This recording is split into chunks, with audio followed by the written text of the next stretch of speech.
Hey, we're going to pick up where the last video left off. We're going to take these shapes that we exported as .stl files in the last video, and we are going to get them set up in our Afina software for 3D printing. So just as a real quick recap, in the last video, I saved all of my 3D printed files to this folder on my desktop. You should have done the same thing. If you want to confirm this now, they should say under file type 3D object, not a FUS or a fusion file. When you look here, that seems to be one of the biggest issues first-time users have, is they'll try to 3D print a fusion file, not a 3D object type file. So if they're not the correct file type, go back, rewatch that last video, use your classmates as resources, get that problem solved, and then you can move on. And when you're ready to move on, we're going to open up the Afina Studios.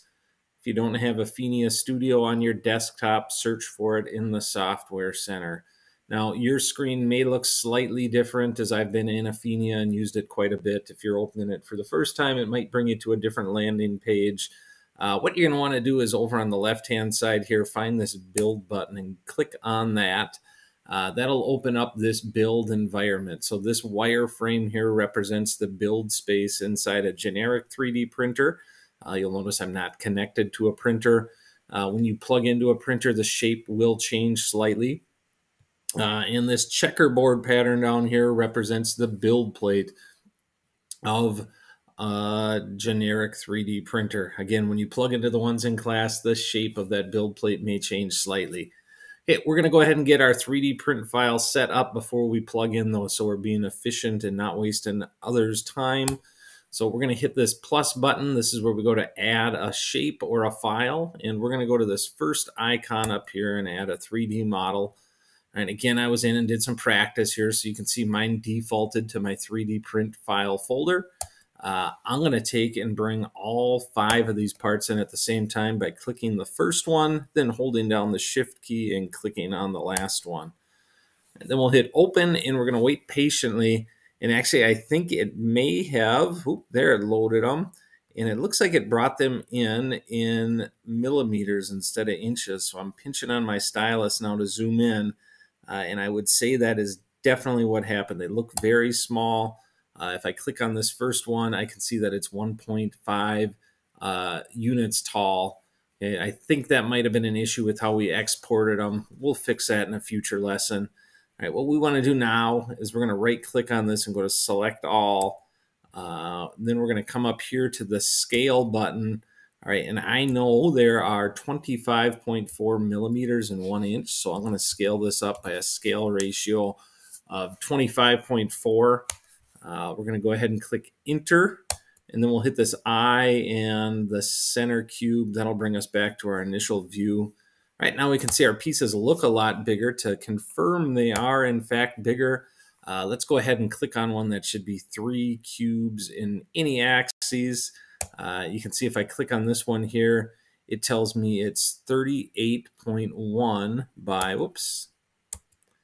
19.05 by 57.15. All right, so I'm going to take that 38.1 and drop it into a millimeters to inches calculator. All right, and I believe it's going to come out at 0.5 inches. Right, 38.1 is 1.5 inches. So because that's landing on the measurement I want, that's telling me I scaled this up correctly. And so again, double check yours. If you're getting a different number as you do your evaluation, you got to think like an engineer and figure out what is causing that problem. Right, now I'm going to go in and I'm going to individually select these cubes. I'm going to go to this rotate button, and I want to think about how this is going to build the cube.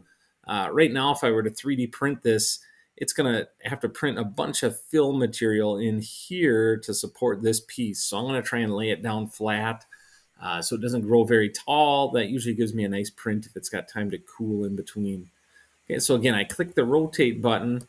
Now I'm going to come to this little icon in the middle that says rotate face to bottom. And I'm going to pick the face of my object I want rotated to the bottom. So I think for this one, it's going to build best if I've got that face on the bottom. All right, if I like what I got, I'll hit the blue confirm button. All right, and then I just need to do that again for all my other parts. right, so again, I can pick a new part. I'll go rotate face to bottom. This one here, I think, is probably going to print best that way. Right, so we'll confirm it. Right, I can go to the eye, and I can kind of use this to move my cube around a little bit. There's also the view cube down here that works similar to our view cube in Fusion. I can click on it and rotate it a little bit. All right, what I'm trying to do is get this to go so I can see, oh, there, I'm holding my cursor button down and it's rotating for me. That's what I was looking for. It's been a couple months since I've used this. I'm trying to get it so I can spin around and see the bottom of some other objects. This one here, I want to rotate that face to the bottom. Right, this object here,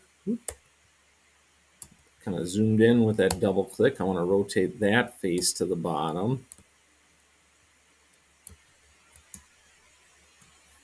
Oh boy, getting wild with the zoom. We'll go back to our normal view.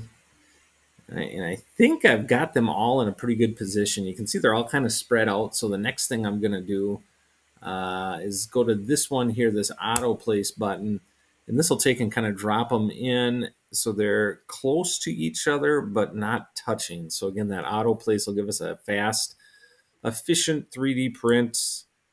We can move these around. Ooh, I think this shape here, this one I should move. All right, so again, you're going to have to kind of look at yours and do this individually. Try and get it so it's in a way that all the parts will print and support themselves. Usually that's possible. There are a few shapes you may have come up with where it's going to need to put some fill in. And if that happens, it's not the end of the world. All right, so once we've got this looking the way we want, again, I'll go back to my free home view here so we can kind of see what this looks like. I'm going to one more time go in and I'm going to go select all. And then I'm going to hit these three lines up here to give me more options. And then I'm going to come to this one that looks like a file folder. This lets me save my model. All right, so this is going to save my model in its current state. So this will save all 5 of these parts at this scale in this location. So should something happen, maybe you don't get to print today or the printer errors out in the middle of your print or something, you'll still have this file saved so you can use it in the future. So just pay attention up here. Where is it saving the file? I'm saving it in my 3D printed files on my desktop. All right, that seems like a good spot for it. So I'm going to call this my 5 final shapes. All right, once you've got that saved, then you can hook this up to the 3D printer.